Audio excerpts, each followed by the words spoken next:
ஹரஹர நம பார்வதீபதே. ஹரஹர மகாதேவா. தென்னாடுடைய சிவனே போற்றி, என் நாட்டவர்க்கும் இறைவா போற்றி. நற்றுணையாவது நமச்சிவாயவே. நான் நீண்ட காலம் விஸ்வாமித்திர மகாலிங்கேஸ்வரருக்கு சேவை செய்து கொண்டிருக்கின்றேன். மக்கள் நலமுடன் வாழ 16 பெற்று பெருவாழ்வு வாழ இறைவனிடம் மனதார பிரார்த்திக்கின்றேன். நமச்சிவாயம். சுவாமி, விஸ்வாமித்திரர் யார்? அவருக்கு கௌசிகர் என்ற பெயர் வந்தது ஏன்? விஸ்வாமித்திரர் பிரம்மரிஷி ஆவார். வசிஷ்டர் வாயால் பிரம்மரிஷி என்ற பட்டம் பெற்றவர். அவருடைய இயற்பெயர் கௌசிகர். கிருதாயுக காலத்தில் 56 தேசங்களுக்கும் மிகச்சிறந்த மன்னன். அரசு, அமைச்சு, குடி, கூழ், அரண், நட்பு கொண்ட நீதி செங்கோல் செலுத்திய மாமன்னன். அவர் ஆண்ட காசி நாடு பஞ்சத்தில் இருந்தது. அந்த பஞ்சத்தை போக்க மிகவும் வருந்தினார். மனவேதனையோடு இருந்த மன்னன் மனக்குறை நீங்க காட்டுக்கு வேட்டையாடச் சென்றார். திரும்பி வரும் வழியில் வசிஷ்ட மகரிஷியின் ஆசிரமத்திற்கு அருகில் வந்தார். அங்கு ராஜகுருவாகிய வசிஷ்டரிடம் நாட்டின் நிலைமையை பற்றி முறையிட்டார். அடுத்த கணம் மன்னனுக்கு தேவையான பட்டுமெத்தை, பட்டு பீதாம்பரம், வெஞ்சாமரம் வீசும் கன்னி பெண்கள் என பண்டம் பதார்த்தம், பலகார வகைகள் அனைத்தும் மன்னனை நோக்கி வந்து கொண்டிருந்தது. அவருக்கோ அதிசயம்.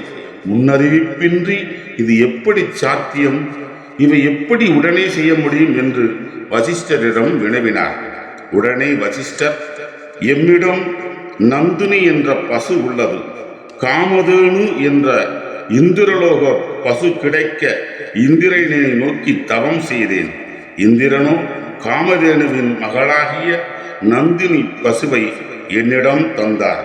அது எது கேட்டாலும் தரும். அதுதான் இவ்வளவும் தருகிறது என்றார். உடனே கௌசிகர், உங்களை தேடி சில பேர்தான் வருகின்றனர்.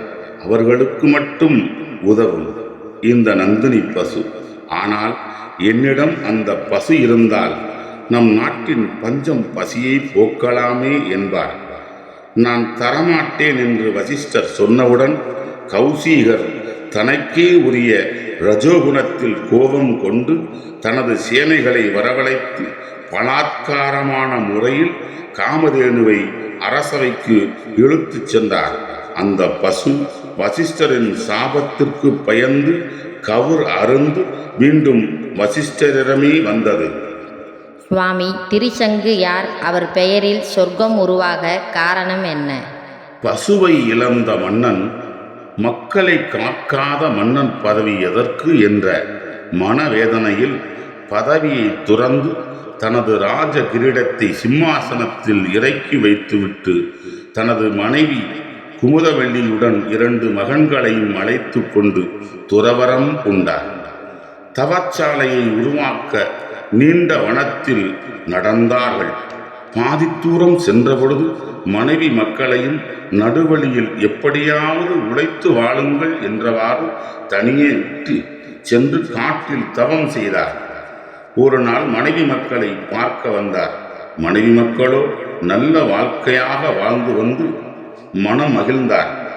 பாதித்தூரம் சென்ற பொழுது மனைவி மக்களையும் நடுவழியில் எப்படியாவது உழைத்து வாழுங்கள் என்றவாறு தனியே சென்று காட்டில் தவம் செய்தார். ஒரு நாள் மனைவி மக்களை பார்க்க வந்தார். மனைவி மக்களோ நல்ல வாழ்க்கை வாழ்வது கண்டு மனம் மகிழ்ந்தார். மனைவியோ இறைவனிடம் கால் பணிந்தது போல் தனது கணவரிடம் கால் பணிந்தார்.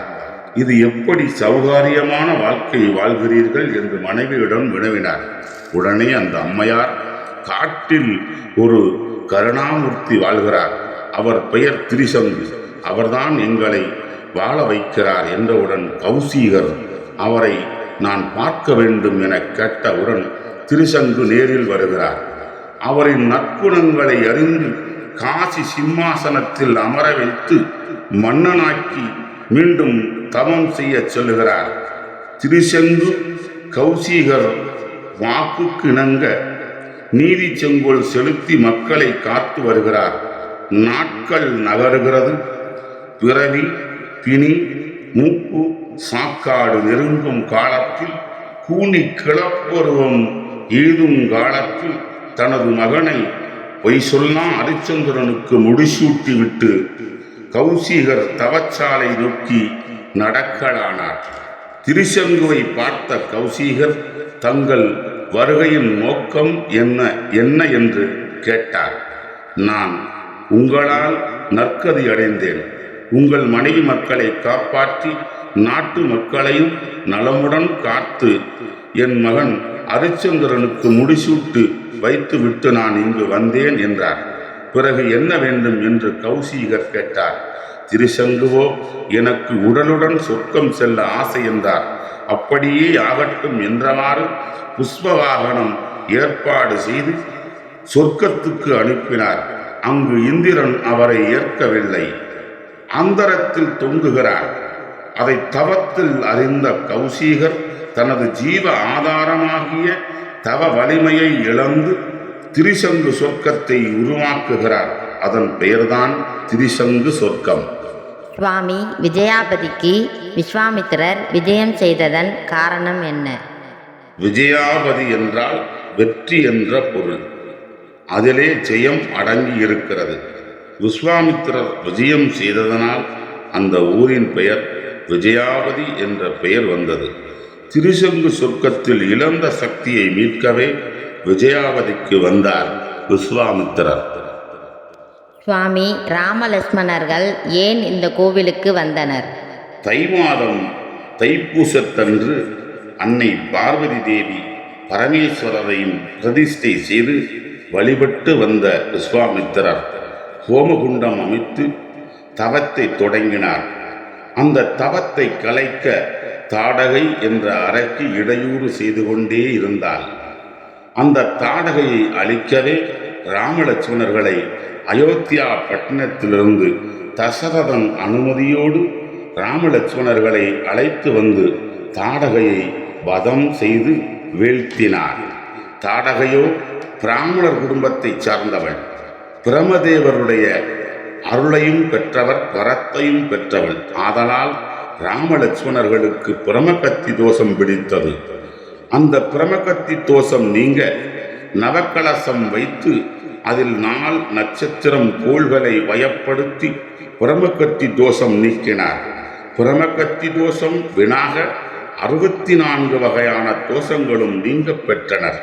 பணா அதிபலா என்ற மந்திர உபதேசம் செய்து ராமலட்சுமணர்களுக்கு அதிக பலம் பெற வைத்தார். அதுவே சிவதனுசுவை வளைத்து சீதையை சுயம்பரத்தில் திருமணம் செய்தார். ராமர் அதிபயங்கர ராவணனை வீழ்த்தி நீதிக்கு நிலைநாட்டினார் என்பதுதான் நிதர்சனம். சுவாமி, விதியை மாற்றும் விஜயாபதி என்பதன் பொருள் என்ன? அங்கு பரிகாரம் செய்தால் என்ன பலன் கிடைக்கும்? விஜயாபதி கடற்கரையில் பார்வதி பரமேஸ்வரரின் அருளாசியில் கடற்கரையில் விஸ்வாமித்திரர் ராமலட்சுமணர்களுக்கு பரிகாரம் செய்து பிரமகத்தி தோஷம் மற்றும் 64 வகையான தோஷங்களையும் நீக்கினார். அதுபோல் கடற்கரையில் பார்வதி பரமேஸ்வரரின் பேரருளால் பிரமகத்தி தோஷம் மற்றும் 64 வகையான தோஷங்களையும் நீக்கி இழந்த செல்வத்தையும் இழந்த பவரையும் மீட்டுத் தரும் பரிகார ஸ்தலம். அரசியல்வாதிகள் இழந்த சக்தியை மீட்கும் ஒரு உன்னதமான ஸ்தலம். பரிகாரங்களும் செய்து தருவோம். அது இன்று நிதர்சனமாகிறது. சுவாமி, பில்லி சூனியம் ஏவல் இதற்கு பரிகாரங்கள் உண்டா? இங்குள்ள தில்லைக்காளியை நினைத்து பரிகாரத்தில் அம்மையை நல்ல முறையில் ரிக் யஜுர் சாம அதர்வண வேதங்களிலும் தமிழ் வேதங்களிலும் அன்னையை நினைத்து பில்லி சூனியம் ஏவல் கந்திஷ்டி செய்வினை அனைத்தையும் நீக்கித் தருவோம். சுவாமி, அங்குள்ள உமையவள் அகிலாண்டேஸ்வரி அம்மையை பற்றி சொல்றீங்களா? உடம்பாகிய காயத்தை 5 திரியாக்கி தலை ஒரு திரியாகவும் 2 கைகள் 2 திரியாகவும் கால்கள் 2 திரியாகவும் மொத்தம் 5 திரிகளாக்கி உடம்பை உடலாகிய உட்பொருளை எண்ணெயாக்கி அதை காயத்ரி மந்திரமாக பாடினார். அவர் உடம்பையே காயத்ரிக்கு கொடுத்ததால் அவை காயத்ரி மந்திரம் என்ற பெயர் பெற்றது. அது அன்னையின் அருளாசியால் உருவானது என்பதில் மாற்றம் இல்லை. சுவாமி, இந்த ஸ்தலத்தை பற்றி சொல்லியதற்கு மிக்க நன்றி. வணக்கம். மண்ணில் நல்ல வண்ணம் வாழலாம் வைகளும், எண்ணில் நல்ல கதிக்கு யாதுமோர் குறைவில்லை. பரிகார தொடர்புக்கு 63 79 08 38 92 என்ற நம்பருக்கு கால் செய்யுங்கள். உடனே பரிகாரம் செய்து தரப்படும். இந்த பரிகாரத்தை பௌர்ணமி நாட்களன்று பரிகாரம் செய்தால் மிகவும் சிறப்பு. நற்றுணையாவது நமச்சிவாயவே.